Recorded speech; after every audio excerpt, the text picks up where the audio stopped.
aviondemand.com. Automotive training you can receive anywhere, anytime. Your online training starts here.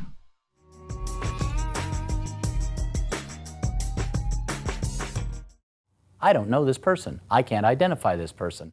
Let's talk about email, because email is still one of the major ways that we communicate in business. Need to have antivirus software that's actually checking your email for malware.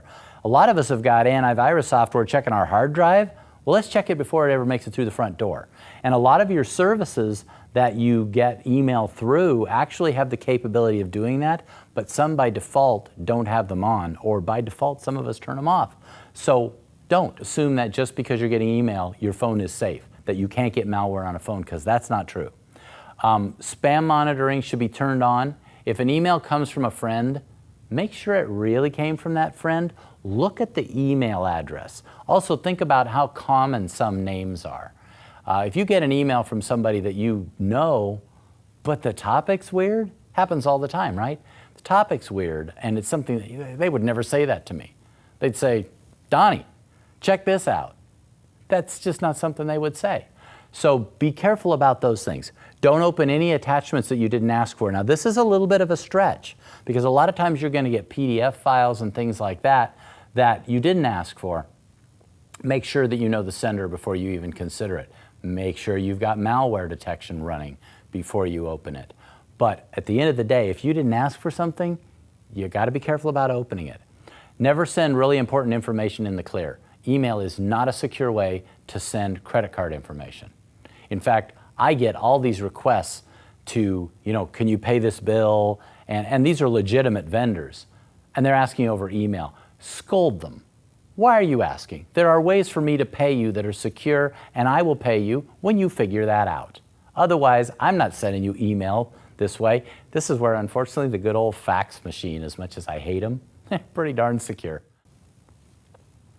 So let's talk about cyber blackmail. This is that email you get where they say, I caught you doing something really bad on your camera and I'm hacked into your computer, and if you don't send me $5,000 to this offshore account, I'm going to turn it over to your boss.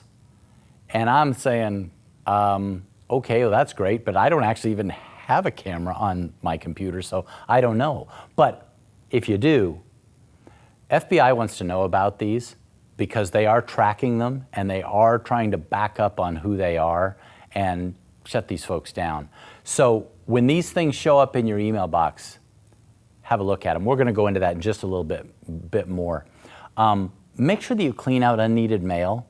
Clean out your mailbox, particularly of spam.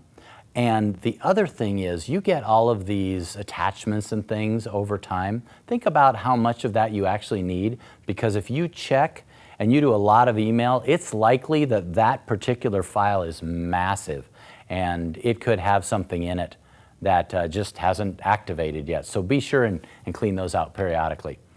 Here's an example of an email you may get where allegedly this pretty girl is looking for a date with you. You don't know her, she doesn't know you, so it's pretty unlikely, right? Logically, but our brain is still a child, and it's like, oh, she's cute, I'm gonna click on that. Check the link, roll over it. It's not a pretty girl it's going to. It's opening up a port. So it is phishing. We spell it with a PH. This is trying to get you to get information, give information, or to expose account information, or it could just plain be malware. This is another email example where this has got a link in it that's telling you to go somewhere. The name on this account is actually somebody I know. They've duplicated it, but the email address doesn't match. And the link, if you look at the extension at the end, in the United States we have .com, .org, .biz, which can be a little dicey. You better be careful. We got .us. We've got a lot of those extensions.